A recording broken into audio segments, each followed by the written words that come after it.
It happened in a flash. This big car, black Chevrolet Tahoe, dashed out of nowhere like a bat out of a cave. And before my brain could think and act, bang! I hit his rear fender. And he, with impact, changed course and like a domino hit 8 other cars.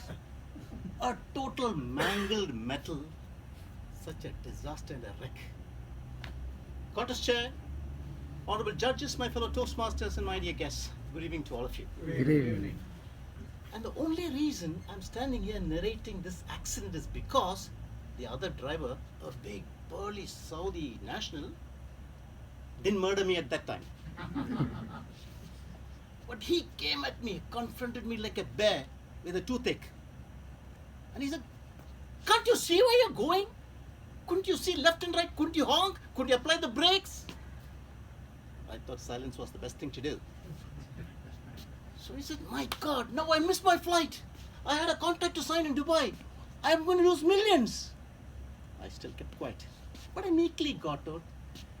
And being a Toastmaster, I wanted to say something nice. So I said, "Maybe it's all for the best." What? What kind of a funny justification is that? That's what he said.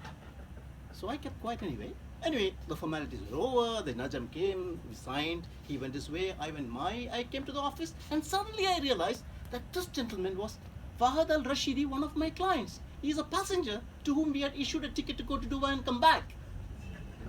Wow! So I said, okay, let me call him up. I felt guilty. I said, "Sir, let's forget all that happened. Now, how can I help you? Can I cancel the ticket or give you a rerouting or book you on the next flight or book you the next day or something?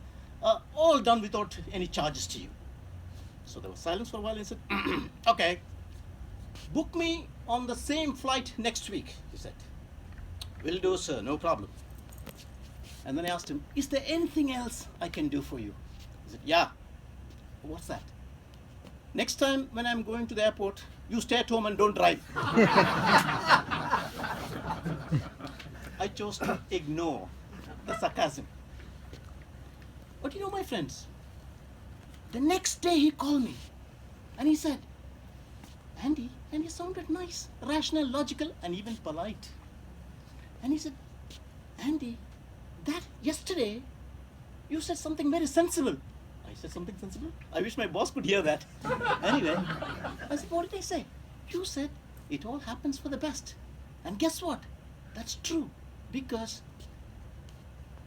yesterday there was a thick fog near the airport and there was a big collision, a bigger collision where 22 vehicles were caught up in a big accident with fatalities and injuries. I could have been there and probably this small accident saved my life. And that's not all, he said. Yesterday I had time to think about the contract that I was about to sign in Dubai, and I called them up and I renegotiated, and guess what?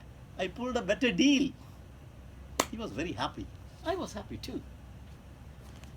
Now this gentleman could draw from the doom and gloom some insight and value and add it to his lifestyle. How many of us can emulate that? Amazing, isn't it? Let's take a scenario of ourselves. Let's say Toastmaster Zahid Sheikh. He's sitting in his room reading a newspaper while his wife is doing the chores. And then there's a big expensive crystal vase that he bought from Czechoslovakia. Slips from a hand, it crashes. What do? You turn around and abuse her for being careless. Yes or no?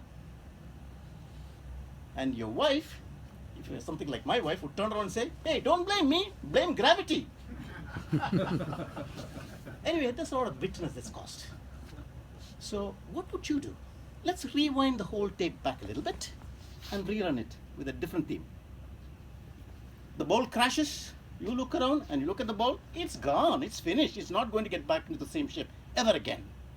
You're fuming inside, but what you do? You smile and say, "Sweetheart, that's fine, that's just glass, we can buy another one with the money that we have." What's more important and more precious is the love and understanding that we have with each other. And that's intact. How wonderful.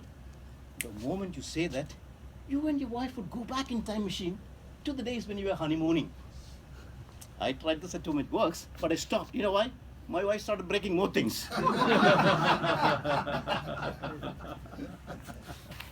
So, to add to the story that I have, it could be enigmatic. I want to tell you a story that I read in the internet. A wonderful, entertaining story. There was this king, and who had as his right-hand man a minister who always dined with him, he played with him, he did counseling with him, he went hunting together and all that sort of thing. One day while the king was robing, his sword slipped from the scabbard and fell right on his toe, and the big toe was severed, amputated altogether. The king was in severe, excruciating pain, and while this was going, the minister said something very inappropriate. He said, maybe it's all for the best. In a fit of rage, the king said, put this guy in the dungeon. And his fate was sealed. A couple of months later, the king was out in the jungle on an expedition, hunting expedition, and he got lost. And then a bunch of wild indigenous tribes people captured him. And these people make human sacrifices to the demon god. And the king was the victim. So they carried him, stripped naked, and put him on the altar. And then the high priest said, no, I can't have him. He is not perfect. His toe is missing. Take him away. The king was so happy. And he dashed back to the palace, and he was so thankful. And he was so apologetic that he did what he did to the minister. So he called him and said, I'm so sorry, I'm so ungrateful that I put you in the dungeon.